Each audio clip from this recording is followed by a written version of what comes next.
हमारे साथ क्या हुआ कि यहाँ पर जो जिहाद की बात करता वो मौलवी अगले दिन गायब है। आपको मस्जिद के मेंबर पे नमाज का दर्स दिया जाएगा, रोज़े का दर्स दिया जाएगा, हज का दर्स दिया जाएगा, ज़कात का दर्स दिया जाएगा, और जब कहा जाएगा कि जनाब बहनों के साथ ज़्यादतियाँ हो रही हैं तो आप कहेंगे हम दुआएं करेंगे ना जनाब। वहाँ कहा जाता है जनाब ज़्यादती हो रही है, कौम की बेटी को उठा के ले गए अमेरिका वाले, जी हमारी दुआएं आपके साथ हैं। चलो मेरी दुआएं उनके साथ हैं, मौलाना साहब की दुआएं उनके साथ हैं, वज़ीर आज़म की भी जब सिर्फ दुआएं ही साथ हैं तो भाईजान फिर आपके वज़ीर आज़म और हम में फ़र्क क्या हुआ?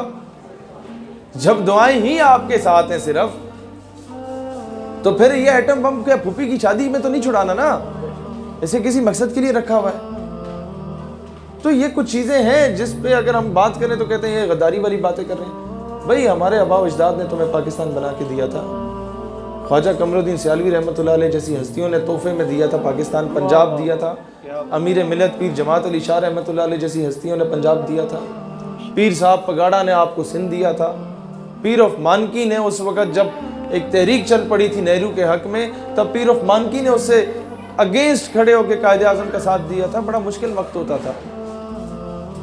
तो खान ऑफ कल्लात ने किस तरह साथ दिया था। अब आप ये अंदाज़ा करें कि खान ऑफ कल्लात स्टेट को या बलूचिस्तान सूबे को अलग रियासत बनाना चाहते थे। उनका पूरा इख्तियार था बलोचों का, नवाबों का, कि आप पाकिस्तान का साथ दें या किसी का भी साथ दें। उसके पोते से पूछता है मुबशर लुकमान अपने प्रोग्राम में कि भाई तुमने क्यों ये तुम लोग आज पाकिस्तान से नाराज़ हो, तुम्हारे दादे के पास इख्तियार था, उसने क्यों साथ दिया? वो कहता है मेरा दादा अलग रियासत बनाना चाहता था, लेकिन ख्वाब में रसूलुल्लाह की ज़ियारत नसीब होती है। रसूलुल्लाह अलैहिस्सलाम उन्हें कहते हैं, अभी अंग्रेज़ी में उसके ये अल्फाज थे, कहते हैं रसूलुल्लाह अलैहिस्सलाम ने हुक्म किया कि there is a country which is being made on the name of Islam and you are trying to betray it. एक मुल्क जो इस्लाम के नाम पे बन रहा है, तुम उससे ख़यानत कर रहे हो। कहता है मेरे दादे ने कहा मुझ पर लाजिम हो गया कि अब मैं पाकिस्तान की हिमायत का ऐलान करूँ। तो जिस मुल्क के पाकिस्तान का मतलब क्या? ला इलाहा इल्लल्लाह। पाकिस्तान का मतलब क्या? ला इलाहा इल्लल्लाह। दस्तूर रियासत क्या होगा? दस्तूर रियासत क्या होगा? तो जिस मुल्क के सूबे भी रसूलुल्लाह अलैहिस्सलाम के हुक्म व तुफ़ैल से बने, किसी की मजाल नहीं हो सकती कि इसकी तरफ मैली नज़र उठा के देखे। मसला सिर्फ ये है कि हम लोगों ने खुद बहुत बड़ी नाइंसाफ़ियाँ की हैं इस मुल्क के साथ। हम लोगों ने सबसे बड़ा जुल्म कायदे आज़म को शहीद करके किया। अब आप बोलेंगे हैं वो शहीद हो गए जो एम्बुलेंस आपने उन्हें दी थी ना, वो कभी अपने आबा अजदाद से पूछिएगा वो कितनी खूबसूरत एम्बुलेंस थी। फिर मोहतरमा फातिमा जिन्ना के साथ हमने क्या कुछ नहीं किया। गद्दारे मिल्लत का लक़ब दिया गया था मोहतरमा फातिमा जिन्ना को। आप में से कितने लोगों को यह बात पता है? माजरत के साथ एक दो के अलावा नहीं पता होगी। गद्दारे मिल्लत का लक़ब कायदे आज़म की बहन को दिया गया था। आपकी साबिक गवर्नमेंट का एक सिटिंग मिनिस्टर का वालिद था जिसने मोहतरमा का इंतखाबी निशान लालटेन होता था, और उसने एक कुतिया के गले में लालटेन डाल के उसे कराची की सड़कों पे घसीटा था और मोहतरमा से तशबीह दी थी। और मोहतरमा का जब पता चला कि इंतकाल हो गया है, तो मोहतरमा फातिमा जिन्ना की डेड बॉडी का पोस्टमार्टम नहीं होने दे रहे थे। फौरन जनाजे का ऐलान करके फौरन जनाजा करवाया गया।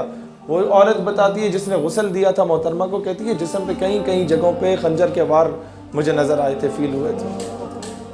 ये हाल आपने कायदे आज़म की बहन से किया। फिर कहते दुनिया में जो है वो जूते मारती है, दुनिया को ठुटे मारने चाहिए। एहसान फरामोश कौम है हम, एहसान फरामोश। बच्चों को कायद का एहतराम तो सिखाया नहीं हम लोगों ने। हर किताब में एक जगह क्या, वो बुजुर्ग गुस्से में आ गए कि आप क्या कह रहे हैं, हमने अच्छी तरबियत की है बच्चों की।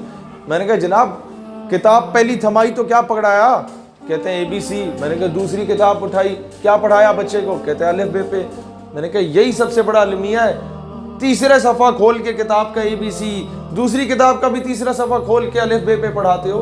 और वो जिस पंजाब टेक्स्ट बुक बोर्ड पे उस किताब के पहले सफ़े पे जिस बाबे की तस्वीर लगी होती है, वो बाबा कौन है ये नहीं बताते। यही वजह है कि आपका बच्चा पहली बार कॉपी पेंसिल उठाता है तो उसी बाबे की दाढ़ी मूंछ बना रहा होता है और माथे पे टीके बना रहा होता है। देख लो जाके कॉपीज, नहीं बताते उसका एहतराम। वक्त का वली और दरवेश था वो। ये उन खुशनसीब लोगों में था मोहम्मद अली जिन्ना जिसे बेदारी की हालत में रसूलुल्लाह अलैहिस्सलाम की ज़ियारत नसीब हुई थी, और आपने हुक्म किया था कि वहां जाओ पाकिस्तान, वो पाकिस्तान के लिए काम करो, बरे सगीर में जाओ।